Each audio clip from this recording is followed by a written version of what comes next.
Hello everyone, this is Renu Uppal. Welcome to your own channel Roots of Special Education.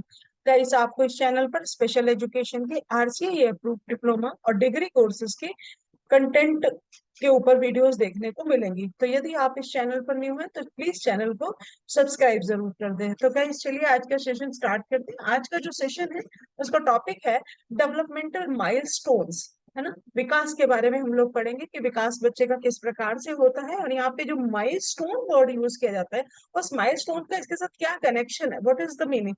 And then most important, जब हम screening करते हैं disability की, है ना, तो हम लोग इस माइलस्टोन्स का, ये डेवलपमेंटल माइलस्टोन्स का उसमें क्या भूमिका होती है, तो यही हमारा आज का मेन फोकस पॉइंट होगा।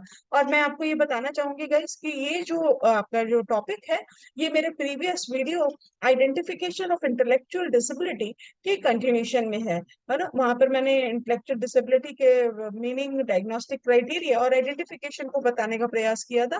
तो यदि किसी से वो वीडियो मिस हो गया हो तो मैं उसका लिंक जो है वो डिस्क्रिप्शन बॉक्स में डाल दूंगी, आप प्लीज वहां से उसको चेक कर सकते हैं, जिसे देखने के बाद आपको ये टॉपिक और अच्छे से क्लियर होएगा। तो गाइज, उस टॉपिक में जब मैंने आपको वहां पर डायग्नोस्टिक क्राइटेरिया बताया था इंटेलेक्चुअल डिसेबिलिटी का, तो आपको जरूर याद होगा कि मैंने वहां पे तीन क्राइटेरिया आप लोगों को बताए थे। सबसे पहला क्राइटेरिया जो है आपका था, वो था आपका आईक्यू जो है वो आपका बिलो 70, है ना, 70 या 70 से कम होगा। दूसरा क्राइटेरिया हमने लैक ऑफ अडॉप्टिव बिहेवियर, और third and most important criteria हमने डिस्कस किया था कि डिले डेवलपमेंट होता है ना, या फिर जो मेंटल रिटार्डेशन है वो एग्जिबिट हो जाता है ड्यूरिंग डेवलपमेंटल पीरियड। तो ये जो डेवलपमेंटल पीरियड है या डिले डेवलपमेंट है, ये कंसेप्ट है क्या, इसे हम लोग आज फोकस करने की कोशिश करेंगे।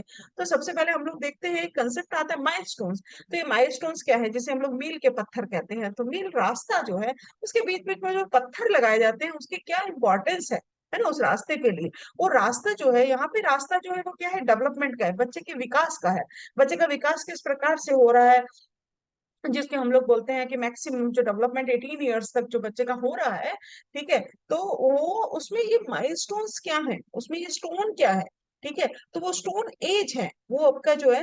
तो यहाँ पे जो नॉर्मल जो हम लोग डिस्कस कर रहे हैं वो ये है कि सपोज यहाँ पे इस पिक्चर में आपको दिख रहा है कि एक स्टोन लगा हुआ है रोड के साइड में, और उसके ऊपर लिखा है कानपुर 217। तो ये क्या दिखाना चाह रहा है कि हम जिस रास्ते पे हैं वो रास्ता कानपुर की तरफ जा रहा है, और अब हमें यहाँ से लगभग 217 किलोमीटर कानपुर पहुंचने के लिए लगेंगे। तो it means a stone set up beside a road to mark the distance in miles to a particular place. तो ये पर्टिकुलर प्लेस पे पहुंचने के लिए जो इतने किलोमीटर, ये हमको एक गाइड कर रहा है। तो same in the way, delay in development जब हम लोग पढ़ते हैं तो सबसे पहले हमको ये जानने की जरूरत है कि नॉर्मल डेवलपमेंट क्या है ना। नॉर्मल डेवलपमेंट में माइलस्टोन्स क्या होते हैं। तो एक सिग्निफिकेंट स्टेज होती है गाइस, वहां पे जैसे वो स्टोन है, ऐसे ही एक सिग्निफिकेंट स्टेज होती है और event in the development of something. बच्चे का जब डेवलपमेंट हो रहा है तो उसमें एक स्टेज है जिसमें एक पर्टिकुलर चीज जो है वो डेवलप होगी। जैसे ये पिक्चर के द्वारा ये स्केल आपको बताना चाह रहा है। तो ये जो माइलस्टोन्स है, यहाँ पे ये स्केल का काम कर रहे हैं कि बच्चा जो है जन्म लिया है, 1 महीने में कितना उसका विकास होगा, 2 महीने में कितना होगा, 3 में कितना होगा, 6 महीने में बच्चा कितना करना सीख जाएगा, है ना। ये सब हम लोग ये जनरली जो है अपने आसपास जो एक नॉर्मल डेवलपमेंट जो हम मान के चलते हैं कि बच्चा जब जन्म लेता है तो इस तरह से करेगा। जैसा कि हम लोग मानते हैं कि 6 महीने तक बच्चा लगभग बैठना शुरू हो जाता है, ओके। और 1 साल तक बच्चा जो है वो खुद से जो है पहला कदम इंडिपेंडेंटली जो है वो डाल लेगा।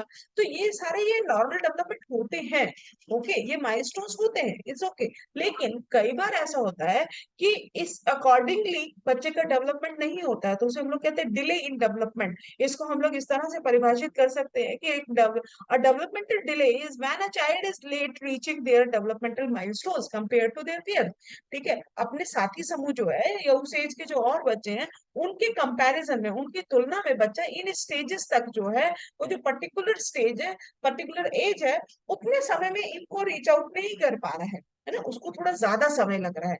और वो ज्यादा समय कितना है, उसकी रेंज कितनी है, ये डिपेंड करता है कि बच्चे में जो है वो इंटेलेक्चुअल डिसेबिलिटी या किसी प्रकार की डिसेबिलिटी होगी या नहीं होगी, या डायग्नोस होगी या नहीं होगी, ओके। तो ये है आपका कंसेप्ट नॉर्मल डेवलपमेंट और डिले इन डेवलपमेंट। तो गाइस, नॉर्मल डेवलपमेंट की जो स्टेजेस होती हैं, पहले हम लोग स्क्रीनिंग देखने से पहले हम देखें कि वो स्टेजेस होती क्या है। तो जनरली जो है हम लोग देखते हैं कि बच्चा 1 से 3 महीने में, वो जो पिक्चर जो आपको पीछे मैंने आपको दिखाई है उसी को ही यहाँ डिस्क्राइब करने का प्रयास किया जा रहा है कि 1 से 3 महीने में हम नॉर्मली बच्चे को मान के चलते हैं कि बच्चा अपने नाम पे रिस्पॉन्स करने लग जाता है ना। आवाज यदि आपको कोई लगाई जाती है तो उस पे जो है वो आपकी तरफ देखेगा, रिस्पॉन्स करेगा। ये लगभग 1 to 3 मंथ्स होता है। देन है आपका स्माइल एट अदर्स, बच्चा दूसरों की तरफ देख करके स्माइल करता है, वो होता है 1 to 4 मंथ्स।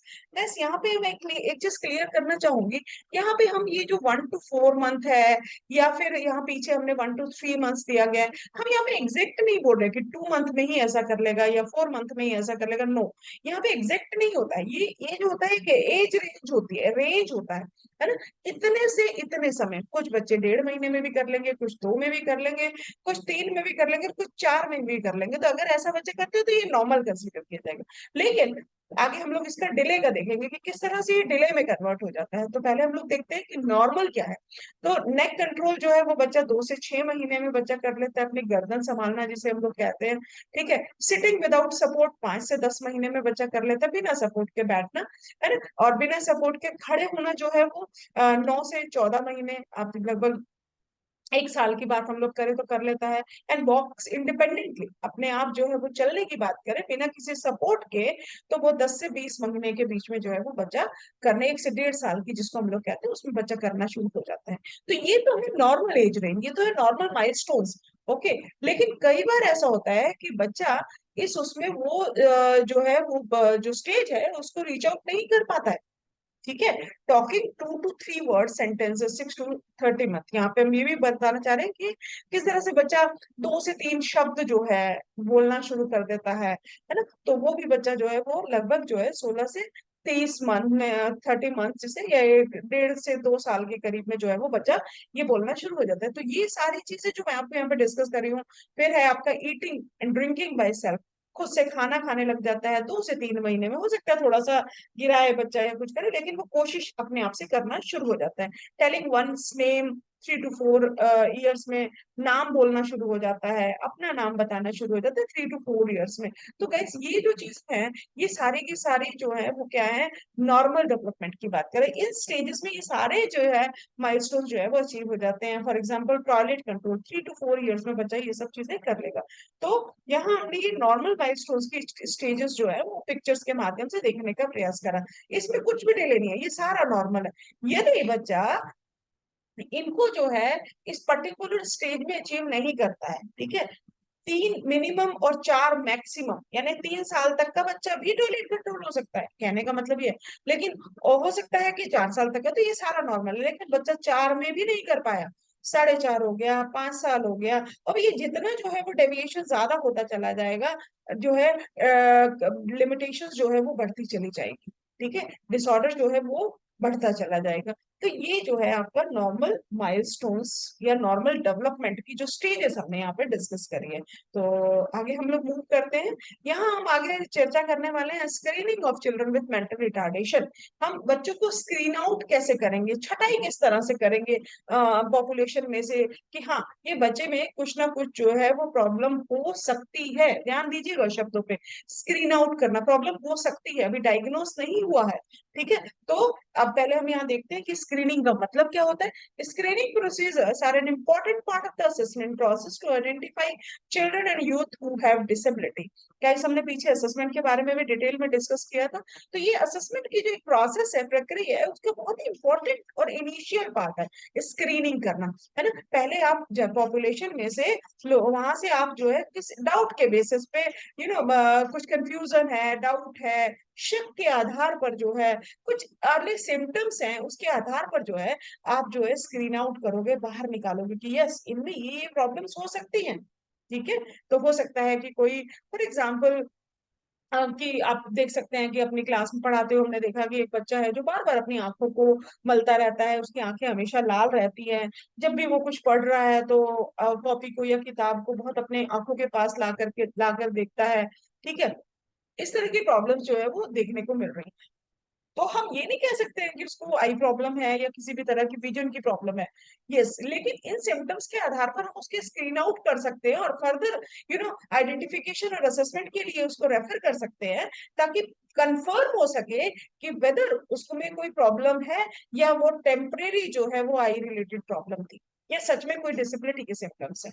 ठीक है, तो ये आपका इनिशियल स्टेज होगा स्क्रीनिंग प्रोसीजर। ओके, तो आई होप कि ये क्लियर होगा, और इसी से ही हम लोग जो है एडिशनल टेस्टिंग इज रिक्वायर्ड और नॉट, ये कंफर्म जो है हम लोग कर सकते हैं।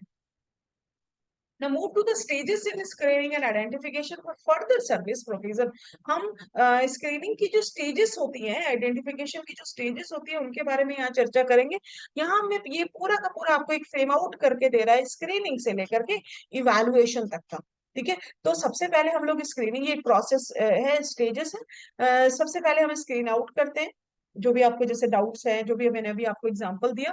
फिर हम आइडेंटिफिकेशन करेंगे, कैरेक्टरिस्टिक्स जो है उसके हिसाब से देखेंगे कि यस ये सिम्टम्स दिख रहे हैं, रेफर फॉर, और फिर भी अभी भी डायग्नोसिस नहीं होगा, अभी भी कंफर्म नहीं होगा कि मेंटल रिटार्डेशन है, ठीक है, या कोई डिसेबिलिटी, पर्टिकुलर डिसेबिलिटी है, हम उसको फिर रेफर करेंगे फर्दर डिटेल असेसमेंट के लिए। प्रॉपर असेसमेंट होगा, प्रॉपर टूल लगाए जाएंगे, और असेसमेंट के बाद में ये कंफर्म होगा कि यस बच्चे को ये प्रॉब्लम है, डायग्नोसिस निदान होगा, और फिर कंफर्म होगा कि यस मेंटल रिटार्डेशन या इंटेलेक्चुअल डिसेबिलिटी जो है वो बच्चे को है या नहीं है। और होने के बाद भी, डायग्नोसिस होने के बाद ये भी कंफर्म हो जाएगा कि वो किस लेवल पे है, कितना सीवियरिटी लेवल है, whether it is on mild level और सीवियर लेवल और प्रोफाउंड लेवल। ओके, तो या फिर बॉर्डर लाइन केस है। और फिर हम जो है जब कंफर्म हो जाएगा, तो अब तो डायग्नोसिस हो चुका है, अब स्क्रीनिंग से आगे आ गई है बात, अब कंफर्म हो गया है, अब हम उसको रेफर करेंगे फर्दर सर्विसेज के लिए। और वहां पे जा करके, चाहे वो स्पीच थेरेपी की सर्विस हो, आपको पता है कि स्पेशल एजुकेशन जो है हम यहाँ पे मल्टी डिसिप्लिनरी अप्रोच चूज करते हैं। ओके, तो हम स्पेशल एजुकेटर हम सिर्फ स्पेशल एजुकेशन का ही प्रोग्राम तैयार कर सकते हैं, उसके साथ साथ बहुत सारी एसोसिएटेड कंडीशंस भी बच्चों में देखने के लिए मिलती है, तो उसके लिए हम जो है अदर सर्विसेज के लिए भी बच्चे को रेफर करेंगे, भेजेंगे। और फिर इस तरह से जो है टीम के द्वारा जो है पूरा एक प्रोग्राम बच्चे के लिए फुल फ्लेश्ड बनाया जाएगा। उस प्रोग्राम जिसे आप लोग आईपी या इंटरवेंशन प्रोग्राम कहते हैं, फिर उसको इम्प्लीमेंट किया जाएगा पर्टिकुलर टाइम पे, एंड देन इवैल्यूएशन किया जाएगा, कि कंपैरिजन किया जाएगा कि जो हम स्टैंडर्ड लेकर के चले थे और अब बच्चे की जो परफॉर्मेंस है उन दिनों के बीच में क्या डिस्क्रिपेंसी है, कितनी कमी है, क्या पूरे जो हमने गोल लिए थे, इंस्ट्रक्शनल गोल जो है वो हमारे अचीव हुए हैं या नहीं हुए। तो इस तरह से गाइस ये जो है हम लोग ये पूरी की पूरी एक प्रोसेस होती है स्क्रीनिंग और आइडेंटिफिकेशन की। आई होप कि ये क्लियर होगा। Now move to the screening tools. अब ये जो हमने अभी डेवलपमेंटल स्टेजेस पढ़ी है, माइलस्टोन्स की बात करी, उसको हम लोग स्क्रीनिंग टूल में किस तरह से यूज होंगी, तो यहाँ पे हम चर्चा कर रहे हैं एनआईएमएच के बहुत ही पॉपुलरली यूज्ड स्क्रीनिंग टूल्स हैं। आप लोग कभी ना कभी आप जरूर आप फेमिलियर हुए होंगे, आपने देखा होगा 3 स्क्रीनिंग शेड्यूल्स हैं फॉर क्विक स्क्रीनिंग, है ना, बहुत ही इजी वे में इनको फ्रेम किया गया है, जो कि बिलो 3 इयर्स, ठीक है, 3 to 6 इयर्स, और 7, और फॉर 7 इयर्स एंड अबव, ये 3 चेकलिस्ट जो है एज के अकॉर्डिंग जो है वो फ्रेम की गई है, और इसके आधार पर हम जो है बच्चे को स्क्रीन आउट जो है वो कर सकते हैं। स्टैंडर्डाइज है ये, और आप इनको इस तरह से यूज कर सकते हो। फर्स्ट जो चेकलिस्ट है, फर्स्ट जो शेड्यूल है, वो है बिलो 3 इयर्स। बच्चा यदि 3 साल या उससे नीचे की एज का है, उससे कम एज का है, तो आप इस चेकलिस्ट को, इस शेड्यूल को जो है वो यूज कर, स्क्रीनिंग शेड्यूल को यूज करेंगे। अब यहाँ देखिएगा अंतर, कि नॉर्मल डेवलपमेंट एज रेंज ये है, और ये है डिले नॉट अचीव्ड बाय, तो ये यहाँ पे आपको, इसके लिए ही मैंने बेस आपको जो है इस टॉपिक के द्वारा बनाने का प्रयास किया था, क्योंकि यही आपकी पहली स्टेज है। जब भी आप इंटरवेंशन प्रोग्राम करेंगे तो पहले बच्चों को स्क्रीन आउट करेंगे पॉपुलेशन को। ठीक है, तो आप ध्यान से देखिएगा चेकलिस्ट को, कि सबसे पहले इसे आप स्टेजेस दी गई है, 1 to 13 तक स्टेजेस बताई गई हैं आपके, इसमें stage number, stage 2, like that. और चाइल्ड की प्रोग्रेस किस तरीके से है, नॉर्मल डेवलपमेंट रेंज कैसे है और डिले डेवलपमेंट कैसा है। तो जैसे फर्स्ट है इसमें रिस्पॉन्स टू नेम, बच्चा नाम के प्रति रिस्पॉन्स करता है, 1 to 3 मंथ, जैसे हमने अभी डिस्कस भी किया था, है ना, ये वही सारी स्टेजेस है। तो अब ये बच्चा 1 से 3 महीने में, जैसा मैं भी आपको बता भी रही थी, कि 3 महीने में यदि अचीव कर लेता तो नॉर्मल है, और यदि 3 महीने में नहीं कर पाता, 3 महीना क्रॉस हो गया, 4 महीने हो गए, अब बच्चा यदि अचीव कर रहा है और ज्यादा डिलेट होता जा रहा है 5, 6, तो सीवियरिटी लेवल भी बढ़ता चला जाएगा और वो डिले डेवलपमेंट की कैटेगरी में आएगा। Same at smile at others. और अब आप ये रेंज देख सकते हैं कि किस तरह से टॉयलेट कंट्रोल 3 से 4 साल है और बच्चा 4 साल में भी नहीं कर पा रहा है, 4 साल के बाद में कर पा रहा है, तो इसका मतलब वो डिले है। अवॉइड सिंपल हैजर्ड्स है ना, सिंपल खतरे, आसान आसान से उनको भी नहीं बच्चा पहचान पाता है, उनको भी कोप अप नहीं कर पाता है। 3 से 4 साल में नॉर्मल बच्चा कर लेता है, लेकिन अगर ये नहीं कर पाता है तो इसका मतलब वो डिले डेवलपमेंट की कैटेगरी में है। इसके अलावा ये जो 11 जो आपके स्टेजेस हैं, इसके अलावा यदि इस एज में बच्चा उसको फिट्स पड़ते हैं और कोई किसी तरह की फिजिकल डिसेबिलिटी भी है, तो यहाँ पे सिर्फ राइट और रॉन्ग करना है। अगर ये है तो इसका मतलब है कि बच्चे अब इसको अब ये आपने जस्ट राइट रॉन्ग तो आपने कर लिया, यहाँ पे स्टेज लिख ली कि बच्चा ने ये चीज जो है, अब आपको यहाँ पे इसको करना कैसे, यूज कैसे करना है कि ये नॉर्मल है और ये डिले है। यदि और अब आपको एग्जैक्ट आप जिस बच्चे का कर रहे हो उसका लिखना है कि जी इसने बच्चे ने 4.5 मंथ में करा है या 5 महीने में करा है या 6 महीने में करा है, या जो भी आप इवेलुएट करेंगे उसके according.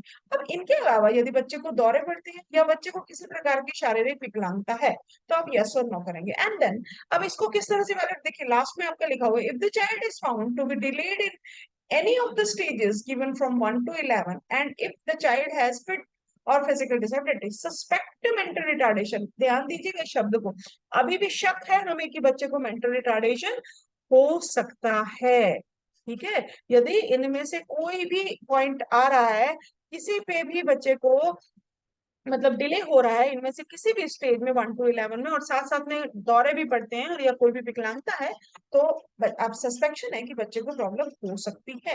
One criteria. Now move to the another 3 to 6 year. यदि बच्चा 3 से 6 साल की रेंज में आ रहा है, तब आपको ये स्क्रीनिंग शेड्यूल जो है नंबर, आप जो है वो 2 भी यूज करेंगे। ठीक है, पहला है compare with other children, did the child have any serious delay in sitting, standing और वॉकिंग, यस और नो। अब वो स्टेजेस थी है ना रेंज के हिसाब से, यहाँ पे सिर्फ आपको यस और नो में आंसर है।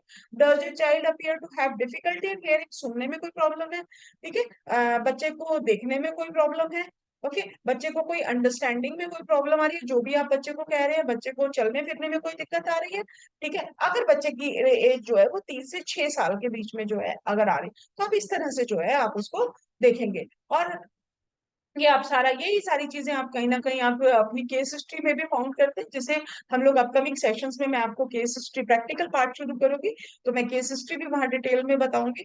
ठीक है, तो वो हम लोग देखेंगे आने वाले सेशंस में।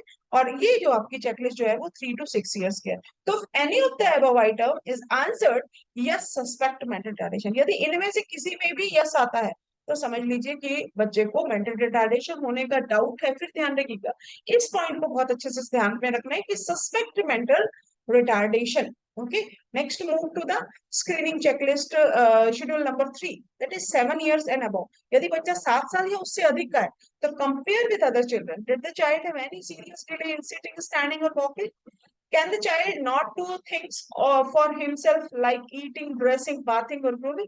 क्या बच्चा अपने आप खाना नहीं खा सकता है, कपड़े नहीं पहन सकता है, नहा नहीं सकता है, अपने आप तैयार नहीं हो सकता है? ठीक है, and child have difficulty in understanding when you से डू दिस और दैट, बच्चा समझ ही नहीं पाता है कि आप उसको क्या कहने के करने के लिए कह रहे हैं, बच्चे को कोई स्पीच जो है वो क्लियर नहीं है। ठीक है, और बच्चा अपनी बातों को एक्सप्रेस नहीं कर पाता है, बच्चे को किसी तरह की चलने फिरने में किसी तरह की प्रॉब्लम है, उसके लोअर लिम्स या अपर लिम्स में किसी तरह की कोई स्टिफनेस है, कोई चलने में मूव करने में किसी तरह की उसको प्रॉब्लम है। ठीक है, बच्चे को कभी कभी दौरे वगैरह पड़ते हैं। ठीक है, और ये जो प्रॉब्लम्स जो है देखने के लिए मिलती हैं। और compare to other children of his age, does the child appear in any way backward, dull और स्लो, किसी भी तरह से बैकवर्ड पिछड़ा हुआ लगता है, डल लगता है या स्लो लगता है बच्चा, कि उसका विकास जो है धीमे तरीके से हो रहा है, यदि इनमें से किसी में भी यस आता है तो it means again suspect mental retardation. तो बेस ये सारी चीजें जो है वो स्क्रीन आउट करें, या तीनों शेड्यूल जो है, लेकिन ये है आपका एज के अकॉर्डिंग, बच्चा किस एज में आपके पास आ रहा है। हम सब जानते हैं कि स्पेशल एजुकेशन में हम लोग प्रिंसिपल फॉलो करते हैं, जीरो रिजेक्शन, है ना, यहाँ रिजेक्ट नहीं किया सकता, बच्चा किसी भी एज में किसी भी सीवियरिटी लेवल के आपके पास आ सकता है। और जब आप सर्वे करने, डोर टू डोर सर्वे करने जाते हैं, तब भी आप देख सकते हैं, और ये स्क्रीनिंग चेकलिस्ट का हम लोग यूज कर सकते हैं, वहां पर भी बच्चे को स्क्रीन आउट करने से, पॉपुलेशन में से, स्कूल लेवल पे भी ये यूज की जा सकती है। आंगनवाड़ी वर्कर भी इसे यूज कर सकते हैं, ठीक है, ताकि हम जो है बच्चों को अर्ली स्टेज पे ही स्क्रीन आउट कर ले और कंफर्म कर ले कि ये जो मेंटल रिटार्डेशन है वो सस्पेक्शन लेवल पे है या फिर कंफर्म मेंटल रिटार्डेशन है। ओके, तो ये चीज जो है आपको यहाँ पर हेल्प करेगी। तो गाइस ये था आज का सेशन, जिसमें हम लोग ने डेवलपमेंटल डिले और उसका स्क्रीनिंग के साथ में जो है वो क्या कनेक्शन है उसको देखने का प्रयास किया, उसको समझने का प्रयास किया। तो आई होप कि अब आपको normal development, milestones, daily development, development की स्टेजेस क्या होती हैं और स्क्रीनिंग के शेड्यूल क्या होते हैं, जो कि एनआईएमएच ने अवेलेबल हमें करवा रखे हैं और जनरली हम लोग यूज करते हैं, आप सब फैमिलियर भी होंगे। तो आई होप कि इस सेशन के बाद आपको ये जो भी डाउट होगा वो क्लियर हो जाएगा। गाइस, यदि आपको इस सेशन में किसी भी तरह की कोई चीज ना समझ में आई हो, कोई डाउट हो, तो प्लीज कमेंट सेक्शन में आप उसे पूछ सकते हैं। और यदि कोई सी न्यू टॉपिक पर आपको वीडियो चाहिए तो भी आप मुझे कमेंट कर सकते हैं। और यहाँ पे मैं एक चीज और अनाउंस करना चाहूंगी गाइस कि अपकमिंग सेशंस में जो है जून में जो है क्योंकि एग्जाम डेज भी नजदीक आ रहे हैं, तो जून में जो है मैं असेसमेंट टूल्स और जो है अदर जो है इंपॉर्टेंट टॉपिक्स जो है करिकुलम एंड टीचिंग स्ट्रेटजी से रिलेटेड और प्रैक्टिकल एस्पेक्ट से रिलेटेड जो है वो चीजों को लाने का मैं प्रयास करूंगी। Guys, thank you so much. यदि आपको ये सेशन पसंद आया हो तो प्लीज जो है आप लाइक करें, शेयर करें और अपने फ्रेंड्स के साथ भी शेयर करें ताकि उनकी भी हेल्प हो सके मेरे आपके माध्यम से, ठीक है। और गाइस, अपकमिंग सेशन जो है इसी सीरीज में जो है causes and prevention of disability पे होगा, जैसे कि पीछे हम लोग उसके 2 सेशन कर चुके हैं, इंटेलेक्चुअल डिसेबिलिटी का डायग्नोस्टिक क्राइटेरिया, आइडेंटिफिकेशन और फिर मैंने करा था क्लासिफिकेशन। 4 अलग अलग तरीके से हमने क्लासिफाई करा था, ठीक है। दोनों के लिंक मैं जो है डिस्क्रिप्शन बॉक्स में डाल दूंगी, ठीक है। और आप वहां से चेक कर सकते हैं। और अपकमिंग सेशंस जो है वो कॉजेस और प्रिवेंशन ऑफ डिसेबिलिटी के ऊपर होगा। Thank you so much guys, thank you for watching, stay tuned with the channel, thank you so much।